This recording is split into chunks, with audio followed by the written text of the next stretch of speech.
All right, welcome back to Everyday Elevations, the podcast where we transform ordinary moments into extraordinary outcomes. So today I'm very excited to have a special guest on for this episode. Her name is Jessi Cushenberry, and she's the founder of Visionary Wellness, as well as having a degree in exercise science and nutrition. Her philosophy is not just to look at the surface, but to dive into the subconscious patterns that tend to lead to self-sabotage and willpower struggles.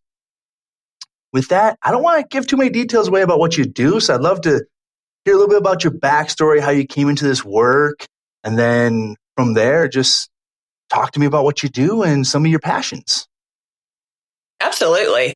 So I've always known I wanted to go into exercise science. I've always been fascinated by the science of exercise. I was exposed to exercise science labs even in high school.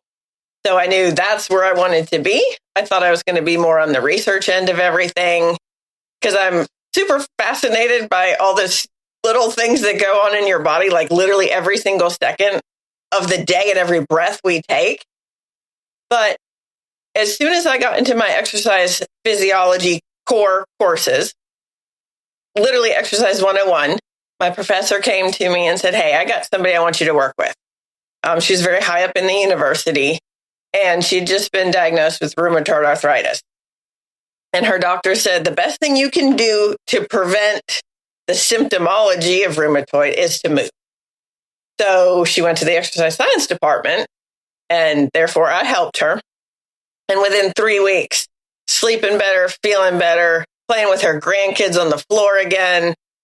And I knew literally helping people was my purpose on this planet. So unequivocally. That's amazing. Love that. So many people don't know their purpose and don't find it till later in life. Case in point, me. But you said you helped her. Like, what can you go into a little bit without going into too much detail, but what you did to help in that case? I'm just trying to get a picture in my head of what was going on in that. So all we did was weight training. Literally, weight training had that much impact on her well-being and exercise. So I usually implement, if I'm somebody's only outlet for exercise, they're not playing tennis, golf, whatever else, walking, I usually do a combination of HIIT and weight training. So there'll be a little cardio intervals, and that depends on the person. You know, some people I have doing burpees, and some it's just walking in place with high knees. So it doesn't have to be specifically, you know, CrossFit level intense, whatever high intensity is for that person. So that's what we did. And her results, literally 3 weeks in, the sleeping better, the feeling better, all of that. So weight training is super, super impactful. I cannot emphasize that enough, especially for the women out there. I think more guys are naturally more inclined to do weight training, but weight training for women is probably the most potent anti-aging health producing activity you can do. Can you break down a little bit as to why that is? Because I'm just curious how it prevents the anti-aging and everything. You'd think I'd know more about it, but I always love to learn a little bit. Oh God, I'd love to go on and on about this. You might have a 30-minute episode just on this if you don't watch out. So your muscle is literally your metabolic engine. It is what the fire is just burning. The more muscle you have, the more calories you burn a day. And I know a lot of women are afraid to get too big and bulky. Well, the women who you think look that way, they took testosterone to get there. Okay, so naturally, women, you're not going to get super bulky and look like a dude just by lifting weights. I promise I lift more than most, and I don't look like a dude. I mean, there are some ladies who do want to look like a dude. That's their choice. The society, pick your poison, you be you. But a natural woman is not going to look like a man. She's just not got the hormones to make that happen. Yeah, makes sense. But also, so the calorie burning, literally one of my clients, she started at the age of 69 with me, never having weight trained before. In 1 year, we put 9 pounds of muscle on her. But at the same time, because it raised her metabolic rate, she lost 9 pounds of body fat, not changing her diet at all. Interesting. We lost more body fat when we did change her diet. But at the beginning, for the first year, we just did 45 minutes of weight training twice a week. That was the only difference. That makes sense. So it's funny because I'm kind of the direct opposite. I have a good, especially with the baby, I had a strategy in place for exercise, and then it just went out the window. I'm just trying to force myself back into it. But I have the diet down. I'm very good about what I eat, what I put into my body. It's just that getting into the gym I'm so unmotivated for weightlifting. So I just try to find different ways to do body weights myself, and just trying to, like you said, I noticed right away when I started getting working out consistently, like I was getting muscle and then burning fat. Back when I used to consistently work out and lift weights, I was in the military. So I didn't have any real fat on me in the first place because I was supposed to be built like a brick house and everything. Right. Well, one thing I would suggest, and I think a lot of people need to hear this, just because you can't get in the gym and do an hour, don't worry about it. Do 10 minutes. If you have to do, like, I would call them exercise snacks, instead of having a big meal of exercise, have a little snack of exercise. And 10 minutes throughout your day, 2 or 3 times, you've got 20, 30 minutes of exercise in. Okay. It still has the benefit of doing that.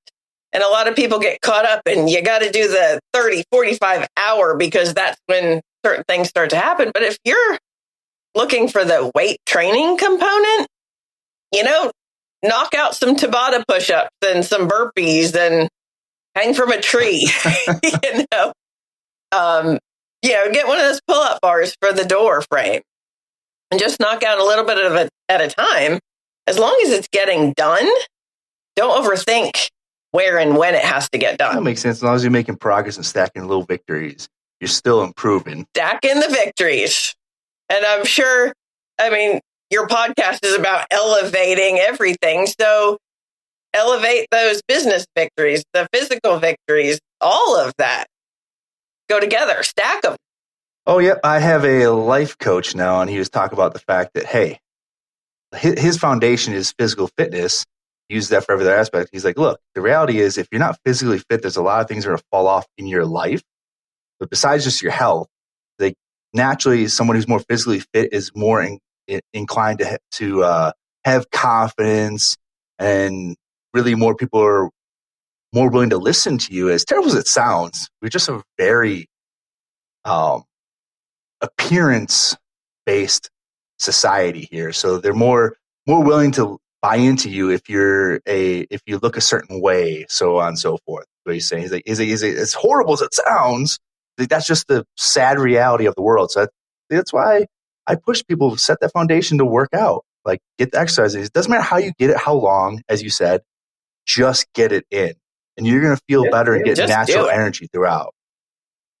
Yeah. And if you only have a couple minutes, get a walk in, get a quick set of weights in, have some of those bands at home that you can do things with, and you can travel with those. I have a lot of clients that I work with remotely.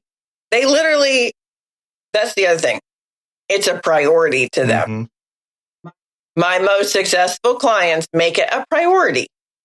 They are going to schedule me, whether they're in a hotel room, they're at home, they're at the gym. And sometimes they're working out, and you can go on my Facebook. There's a guy working out with flip-flops and a band because that's what he had in the hotel room. He forgot his shoes. You know what? So we make it work. It's fine. And scheduling it is what is going to impact your success most. So for you, you're a little wishy-washy on your schedule because you have a newborn. So instead of setting it at a time, set it when the baby goes down, the first 10 minutes after the baby goes down, then I'm going to do X, Y, and Z and have a plan for that X, Y, and Z. Because the baby's eventually going to go down. because they're not up 24/7. They're up a lot, but they're not up 24/7. So it's at least tied to a schedule of some sort. Okay, I like it. I was trying to I was based off timing actually, but not as loose timing. It's like a weird mix of what you're talking about with when the baby goes down, and also like I have a set time frame when I know when he's going to typically wake up way too early in the morning. So like, so he has this pattern, and of course he threw it off the past 2 days, but he likes to wake up around 3:34. I was like, perfect. I'm just going to suffer the rest of the day. Once I put him down, I'm going to go outside and exercise. And that's kind of like been my game plan. And then past 2 days, he's like, oh, I'm going to sleep till 5 a.m., which is basically when I get ready for work. But yeah, like I said, people that are most successful at least have a plan in place. And will the plan get derailed? Sometimes, of course it will. We're human. It's life. And lifing happens. But if you have a general platform of when things are going to get done, you're so much more likely to follow through and get it done and not regret and not second guess yourself and beat yourself up and get into that mental cycle of shit. That's fair. Because up here can be a shit storm too. Oh, yeah. And a lot of people, myself included, give ourselves like a lot of reasons to doubt things or like question it and create excuses not to. So that's been, since having the baby, that's been my biggest issue. I know what I want to do. I schedule it and I still give a reason not to. Like, oh, I need that extra 30 minutes of sleep because I have this going on at work today. So, I mean, this is one of those things where more of an internal thing I have to work on. But what you're saying makes perfect sense. And that comes back to what you were talking about before, is that habits and self-sabotage and all that. I work with a lot of people, and I personally believe there is no such thing as willpower. Yeah. That's probably a controversial thought, but that's okay. I'm ready for it. Bring it. I'm all for it. So whenever somebody says they have no willpower, I ask them about their life, about things that have happened in their life. Tell me about growing up. Tell me about childhood. And I think I'm off my rocker at first. But I can pick out in 5 seconds of them telling me their story why they're getting in their own way. One actually I spoke to just the other day, Monday, about why she has let her health go. She says she's 50 to 70 pounds overweight, doesn't work out. She's in for it. She's ready to go. But in talking to her, I have to figure out what's gotten in her way before so that it doesn't happen again. 3 weeks in, when the honeymoon phase is over of a resolution or goal or whatever, because we all know about 3 weeks in, it starts to get a little sketch. And she is always putting everybody else first. And I said, why is that? And I said, I would be willing to bet that in childhood, you were asked to take care of either siblings or sick parents, etc. And she got goosebumps and she said, wow, yeah.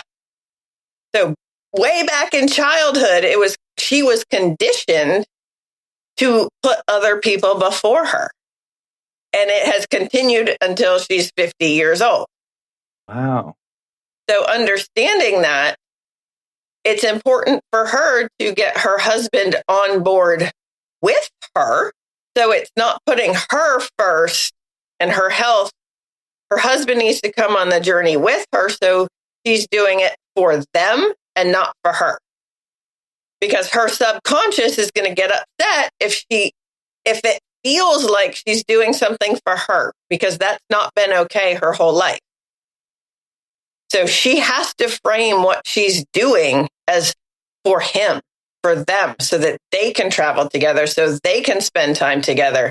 They're going to have to work out together. So it is not her putting herself first and him on the back burner. They have to do together. And in understanding that, that's where the victory comes in and the long-term success. Okay. That's where you're diving into subconscious patterns plays a huge role. That's interesting. Huge. Yeah. Oh.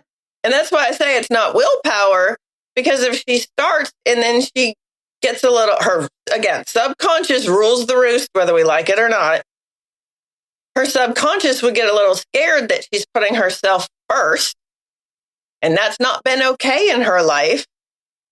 She's going to self-sabotage, going to talk herself out of doing it. She's going to find reasons why things are going to come up that she needs to take care of her husband or whatnot, because that's what her pattern's been. And that's what she'll revert to. Makes sense. That's pretty cool that you came to that too. So, I mean, obviously you've been doing this for 20 plus years now, I believe your website said. So you have a little bit of experience in this. I do. It's kind of funny. I'm hesitant to say how long I've been doing it, because I try to deny age to the best of my ability. Like, I'm still 30, right? And then I think about it. No, I actually have a 19-year-old. I'm not really 30 anymore, but 32. So, right. So I am 32 with 20-something years of experience. The way I look at it. So yeah, and it comes to understanding people, and I think that's what sets me apart from other nutritionists and fitness gurus. And it's not just put this on your plate, don't put that on your plate. Do this exercise, don't do that exercise. It's not just that. It's success comes from understanding the person. Yeah, and that's the vibe I get from you too, is just like based on this conversation. Because I've had people who try and personally train me, and they tailor it a little bit to me, but then they're also just kind of doing a one size fit all with just mild tweaks to it. Well, minor tweaks. And it's like, okay, I know this is just like a standardized program that you're kind of tweaking here and there, but how do you actually tailor this to me as a human being? And they never delved into the subconscious, what's causing me to stop my consistency on certain things. And so that's awesome that you do that, because that's going to be a huge tool for anybody who's getting coached by you, as I'm sure it has been. And it explains why you have so many success stories as well, because you're doing more than just creating a workout or a nutrition program for them. You're giving them a whole lifestyle program. You're helping to reprogram how their brain's working right now. Absolutely. And it does go above and beyond. There's a lot of folks in the coaching industry that say how you do one thing is how you do everything. Mm-hmm. That's kind of cliche in our field of coaching and whatnot, but it really does feed into understanding that part of even the exercise. And then how can you take that to your work and your family life and your family relationships and all of that? Okay. Well, I'm going to kind of change gears here a little bit. I'd love to learn, because I know you have a couple side projects going on here. I'd love to learn a little bit more about something that's really new and exciting in your life going on right now. So I'll let you take the floor. Absolutely. So I have this passion project. Again, if you couldn't tell before, helping people is my passion. But something that's going to help me create more of an impact even globally. I created this journal to wellness. So the user benefits from this because there's daily tracking of hydration and diet, doesn't matter what diet you're on. Did you do what you plan to do, sort of? So there's daily habit tracking. There's gratitude and intention and lesson section, because I don't believe in failure. I believe in learning lessons from it.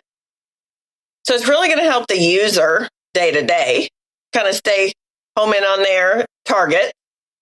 But all of the profits are going to help rescue victims of human trafficking. Wow. Okay, that's huge. Human trafficking is happening under our noses every single day. And I'm in Atlanta. I don't know where you are. So where are you? I'm in Denver. I forget. Okay. So Atlanta's number 5 in the country for trafficking. Wow, I didn't even know that. Yeah. Well, to be honest, I don't know any statistics on that. So, well, unfortunately, it is here's a stat for you. human slavery is higher now than when slavery was legal. Crazy. It's awful. And it is heart-wrenching, especially like as a parent, as a woman, as a human. It's awful to think that another human is doing that to another human, but it is happening. And I have been drawn to this cause for a while. I have been giving to this cause since 2017 when I was exposed to learning about it. And it came to me about a month and a half ago that this is one way that I can do more. I already give 10% of everything I do with visionary wellness, but this is a way I can have even a bigger impact. No, I love it. So I'm kind of curious, like, how did you come to get more knowledge on that? Like, how did it arrive into your life? If it's not too, I don't want to. Okay. No. I have actually been through pretty much every form of abuse possible to another human. I have actually been through that. So I have experience in that, which potentially has drawn me to that cause a little bit more, versus I love animals too, and I give to the Humane Society and whatnot. But as far as a global cause for me, perhaps that's why I'm a little more drawn to that cause versus others. Back in 2017, I learned of a group that actually goes in and literally boots on the ground, ex-military guys, ex-CIA guys, literally boots on the ground and does rescue operations. And they work with local authorities and governments because the governments, there's a lot of money changing hands and it's a little too touchy for the governments themselves, which is stupid. I know, I'm not making excuses, but unfortunately, we can't change the world, as far as politics goes. I wish we could, but we can't. So these guys literally go in and perform the operations. A lot of SEALs and, lots of special forces guys are participating. And I just thought that was a very worthy cause. So that is where I was first made aware of it. And I was invited to, as one of their donors, to a dinner about 6 weeks ago or so, and listened to one of the guys who runs ops for them. He's ex-CIA. And another guy who, if you have watched the movie Sound of Freedom. I have not. He's basically the Vampiro character. Okay, that's good to know. He actually is the real life, what they made Vampiro. He is the guy. That is him. And so he spoke, and it was just super powerful. And that these people are so passionate about what they're doing and helping people. I just wanted to be able to help more. And I woke up 3 o'clock in the morning, about 2 weeks later. I knew exactly what needed to be done, how it needed to look. And I used the old AI Dolly to create the cover. So, diving into AI, I am. Dolly is amazing. But I knew it needed a starfish. It needed the sunset beach with the teal colors because teal and lime green are my logo. I knew exactly how it needed to look. I knew what needed to be in it, the whole bit. And it went from thought to on Amazon 1 week later. Okay. 7 days. I execute quick, but you're on the next level. Like my podcast is like thought, then create the name really quick, like in 30 minutes, then create what I want to do for the podcast episode. And then it was like 2 weeks later before I released. I was like, oh, pat on the back. But holy cow, did you execute quick? No, I give you all the pats on the back in the world. This idea, I just woke up knowing exactly what it needed to look like. And the cool thing is we have AI now, so could create the cover exactly how I want it to look without lots of revisions with graphic artists and stuff. So just use my resources and self-published it on Amazon. Nice. I love it. Yeah, I'm getting big on AI myself, and it's been very fascinating. I've learned not to use words in Dali because, God, is it awful at adding letters that make no sense and stuff. I was like, okay, just give me the picture. Give me the picture, then you put it in Canva and you play with the words in Canva. It took me way too long to figure that out. I was like, why can't you just spell a simple word? Which is so funny because it's partnered basically with ChatGPT, which is all word. Like, come on, can we get the whole thing together? The coding? Like, there's clearly something wrong in the coding where it just makes these random spurts. Yeah. So that's why we have to play with Canva and fix that up ourselves. So, yeah. Sure. Okay. Well, I love it. So I'm just curious because I know this journal has been a huge part of your upcoming journey here, or current journey, I should say, along with your coaching. Is there anything else you kind of have in the works that you're getting ready to release or anything like that? We haven't really talked about it, but. So I think one of the things that I'd like to do, and I did it in person last year at a country club that I actually do a lot of my personal training out of, as far as monthly learning lessons of metabolism and sleep, and just monthly like sessions where people can come, have some wine and dinner and learn and ask questions. I'd like to do that on a wider platform. So that's maybe coming like a down. retreat or something like that, or that's probably Q3, Q4. All right, I'm looking at. I can see it. Yeah.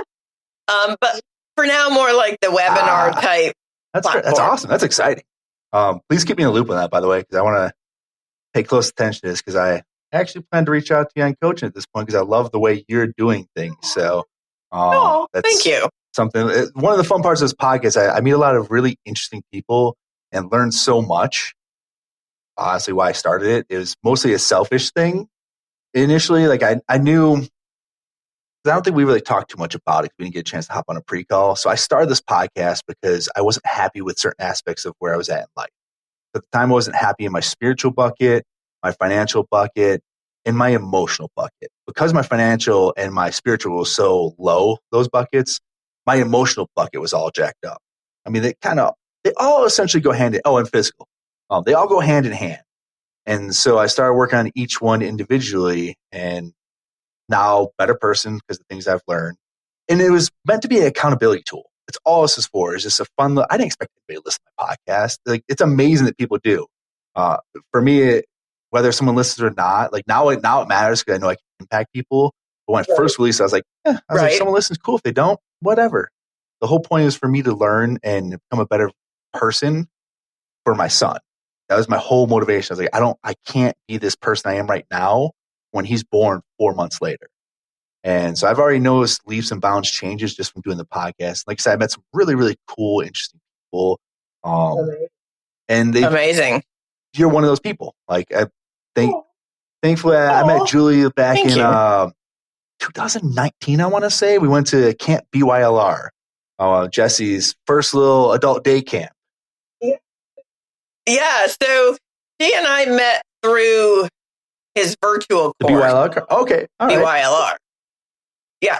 So I haven't done the day camp yet because I'm all over the place doing but that is on the radar to do.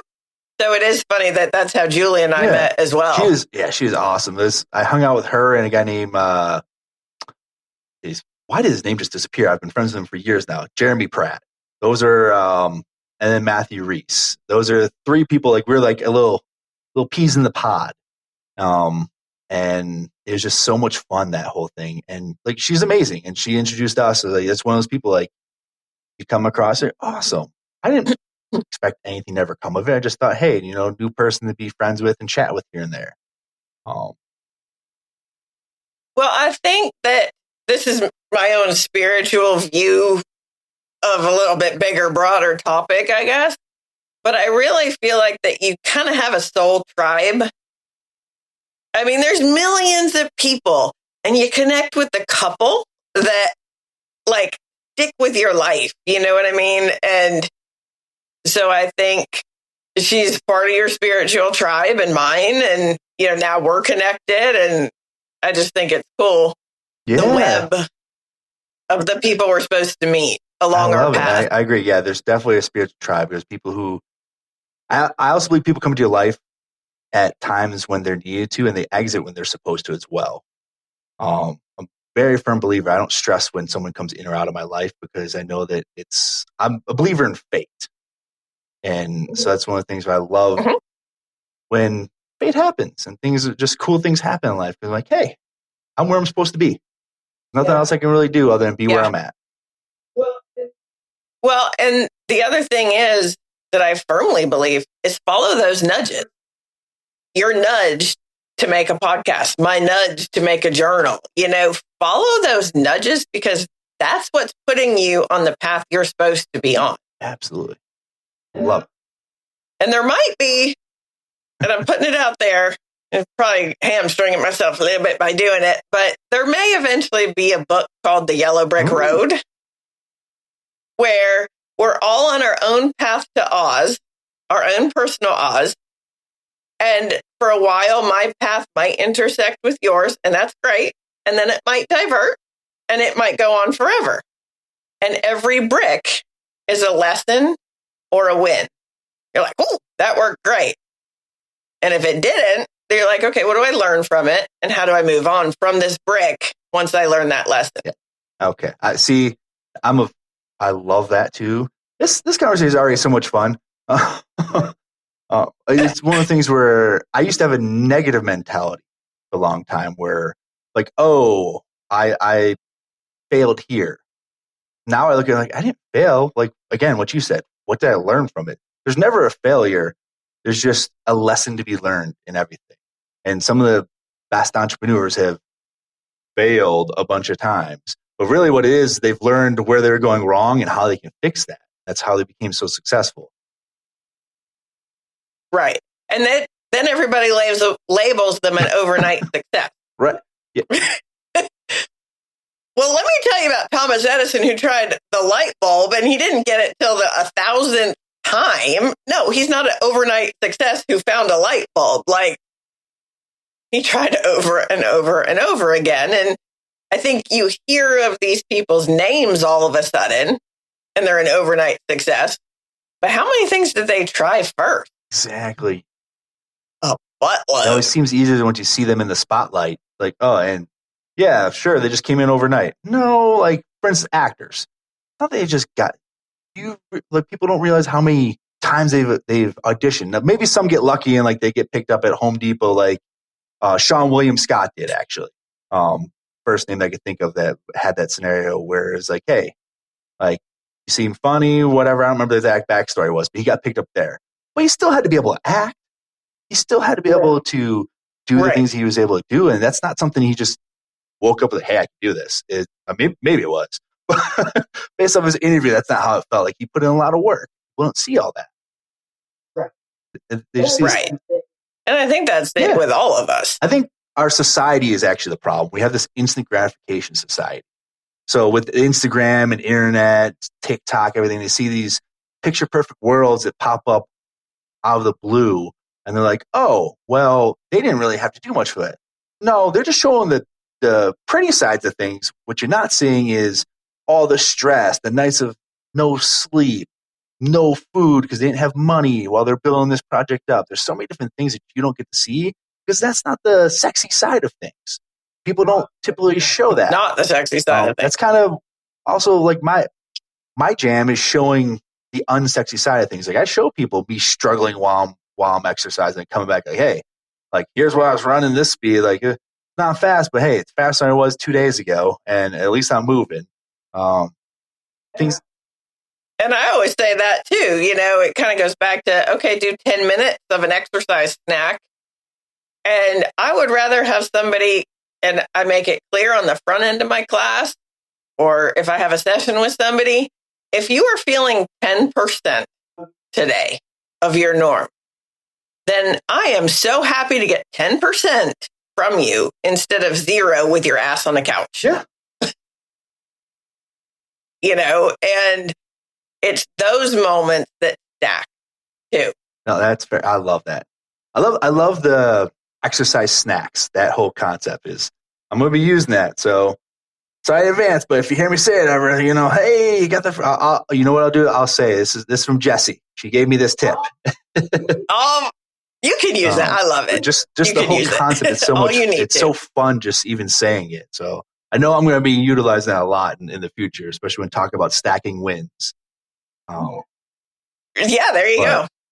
There you go. Cool. Well, we're kind of getting close to the wrap up time here, but I do like to end things with a couple questions, just to kind of see where people's minds are at, get some fun responses here.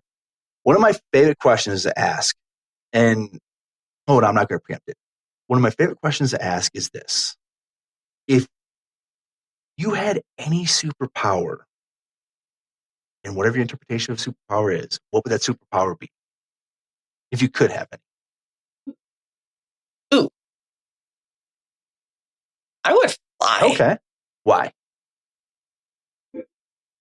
Because yours truly loves some beach time, loves some mountain time.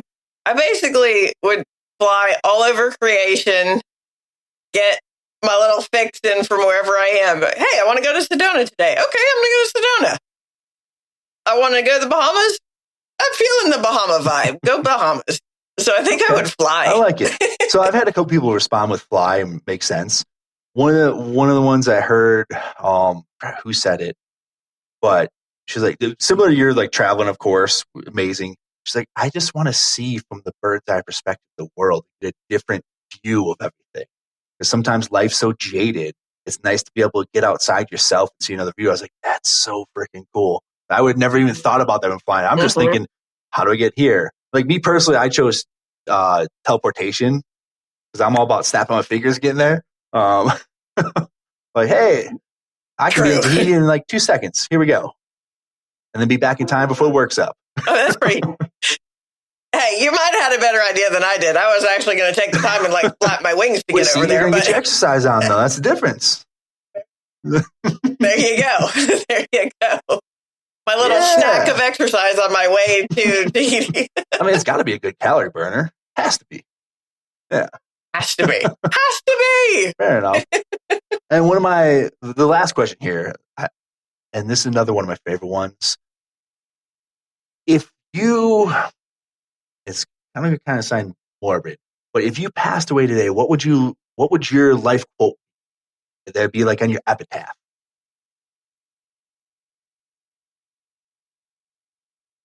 She impacted everybody she met. Okay. Huh? I like it. Legacy. What it's all about. Yeah.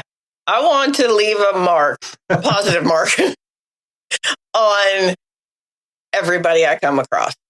And if it's something like, hey, your exercise snack that you gleaned from it, or when I was talking about the lady who has always put everyone else first, there's a listener out there that's going, oh my God, that's me. You know, anybody who listens to this podcast, anybody who does bring me on as their trainer, nutritionist, impact, making a difference to other people. Yeah, I love it. And yeah, I am a 2 Enneagram, just FYI, which makes total sense. It makes sense. Yeah. Okay. Perfect. Well, I'm going to actually add on to this question here.